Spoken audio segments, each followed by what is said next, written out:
Lately, K-pop has been feeling chaotic, and unlike my usual videos, this one's going to be a bit more loose. We're just yapping about everything that's been going down, because it's been a lot. Let's start with Illit Wonhee, who's somehow become a favorite punching bag for the internet this week. But things hit a whole new level on July 31st, when a random ex-user accused her of being a school bully. And look, if someone actually has a history of bullying, they should be held accountable. No doubt. But when people start faking bullying allegations just for some fandom drama, that's beyond disgusting. This anonymous post started going viral. The user claimed, "I went to school with Wonhee. She bullied me constantly. She's two-faced." And it didn't stop there.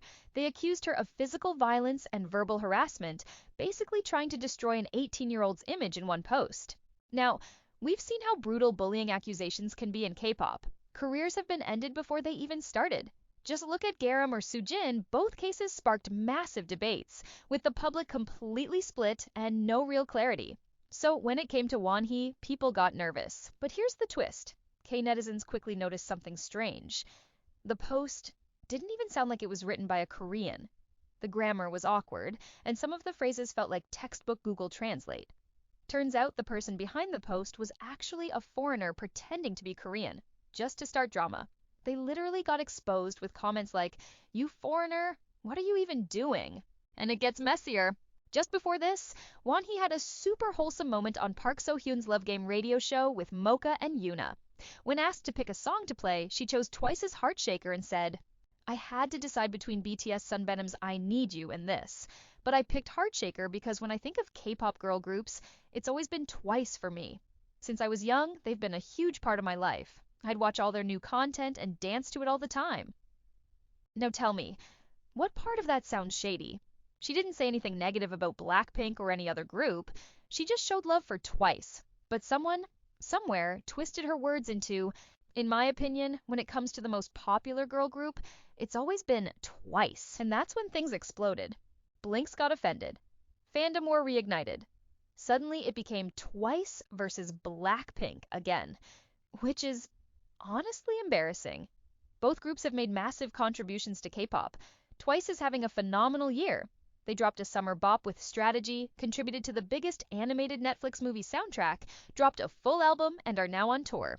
This is a 10-year-old group still going strong. So yeah, saying they're one of the most iconic girl groups, not controversial, just facts.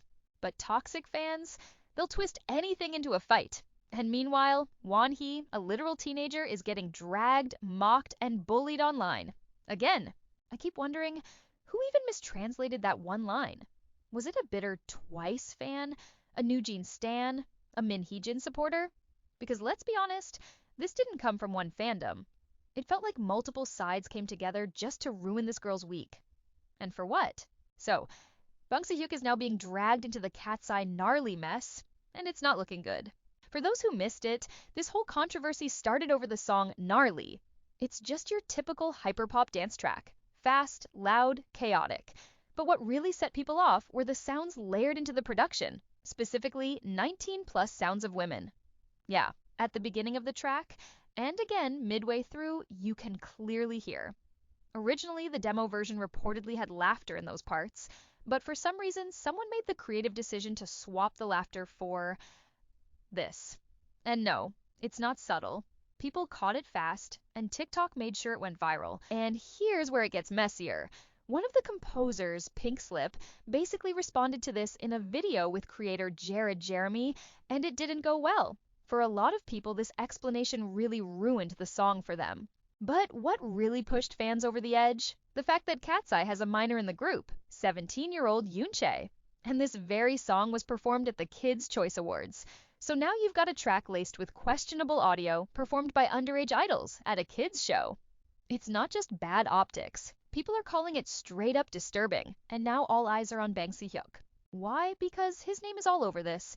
He's not just some executive behind the scenes. He's officially credited as a producer and composer, and even songwriter on Gnarly. That means he had a hand in the creative process. According to insiders, nothing gets finalized without his sign-off. If the questionable sounds made it into the track, they were approved. And that approval, it had to come from the top. A report from Hyuk even claimed Bang was deeply involved with this track, not just tossing ideas from a distance, but actively helping shape the final version. They say he played a vital role in its production, which makes it even harder to believe he didn't know what kind of audio was being used. And if that's true, it's raising some serious questions, like, why was no one in that production room thinking, hey, maybe we shouldn't add these sounds to a song performed by a group that has teenage member? The whole thing is now spiraling. Fans are angry. Now, there's also this interesting take from another YouTuber Hybe boy who's calling out the controversy for being way overblown. According to them, this whole situation is being exaggerated by certain Korean media outlets who seem to have an anti-Hybe or pro-Min Hee-jin agenda. They point out that the sound in Gnarly is just a typical stylistic choice used in hyperpop. It's edgy, it's provocative, that's the genre, but because one member of Katseye, Yoonchae, is only 17, Korean media jumped on it like it was some moral emergency. He specifically mentions that one of the first articles about this was written by journalist Lee Jin-seong, who's already known for being critical of Hybe. After that, several outlets suddenly published very similar headlines using the same words like 19+ audio and inappropriate for minors, almost like it was coordinated. Also argue that there's no solid proof that Bang Si-hyuk himself personally inserted or approved the moaning sound. Yes, he's listed as a producer and co-composer, but that doesn't mean he was micromanaging every sound effect in the track. Believe this entire thing is part of a larger smear campaign targeting Hybe. So basically, from his point of view, this isn't really about protecting minors, it's about media warfare. And if this really is some kind of pro-Min Hee-jin agenda, then people are calling out the double standard. Like, remember when New Jeans dropped Cookie? That song had lyrics that a lot of people found, let's just say, questionable, especially considering the girls were minors at the time. And guess who approved that? Min Hee-jin. She stood by it, and the label even came out with a whole explanation saying the lyrics were just a metaphor, that baking cookies was like burning CDs.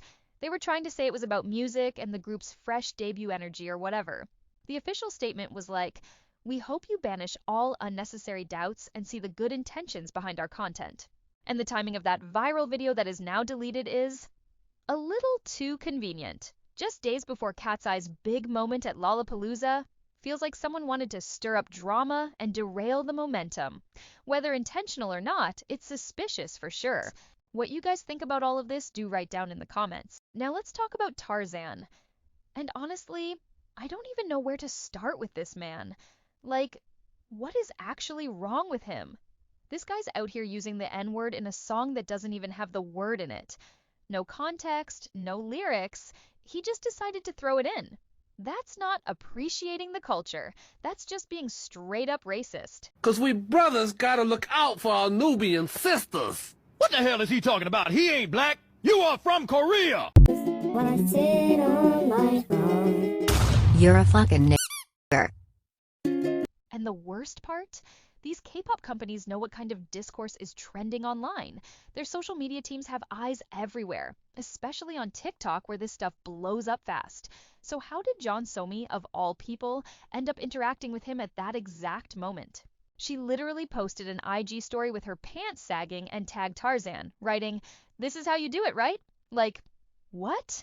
Netizens were quick to call it out because, let's not forget, sagging pants isn't just a fashion choice. That trend originated from Black American culture and has a very real, very deep history behind it. People felt like Somi was giving Tarzan credit for something he's already been accused of stealing from Black culture. And it's always the culture that never gets enough credit. When someone like Taeyung actually tries to give credit where it's due, even that's not enough for some netizens. They'll be like, he's doing the bare minimum. Okay, but at least he's saying something. Like, be serious. How many idols and companies have straight up ripped off Black culture without ever acknowledging where it came from?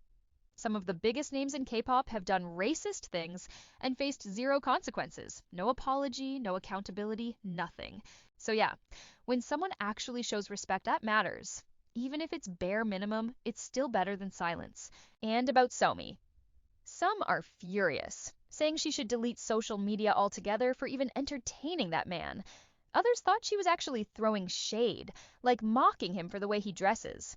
A few fans were like, wait, maybe she's making fun of him? But even if that's true, it was messy either way. Because at the end of the day, a lot of fans expect idols to just not interact with people like Tarzan in the first place, especially someone who's already been called out for being racist and profiting off of stolen culture.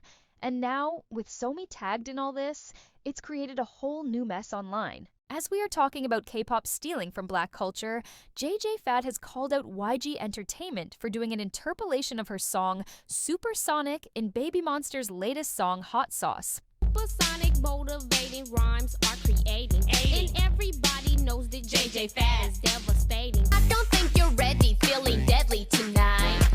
Babymonster about to blow your mind. JJ Fad said YG never asked for permission to use the song or paid to use the song, and it appears she is looking into taking legal action. In the comments, it seems she's also looking into taking legal matters against Bruno Mars, because he also copied this song in his newer release this year. Babymonster fans have tried calling out that many other songs have sampled Supersonic before, but JJ Fad explained that the difference is that all of those people had permission to sample the song and paid to use it. On a side note, I would like to shout out how incredibly rude Babymonster fans are being to JJ Fad in her TikTok comments. You have no idea how many comments there are saying Babymonster's song is better and calling JJ Fad a flop because her YouTube video has less views. Her song is from the 80s before YouTube was a thing. Yes, it has less views. It was only uploaded to YouTube 5 years ago. And lastly, thanks for watching. And if you like this style of video, do let me know in the comments section. Thanks for watching, and please subscribe to my channel. See you in the next one.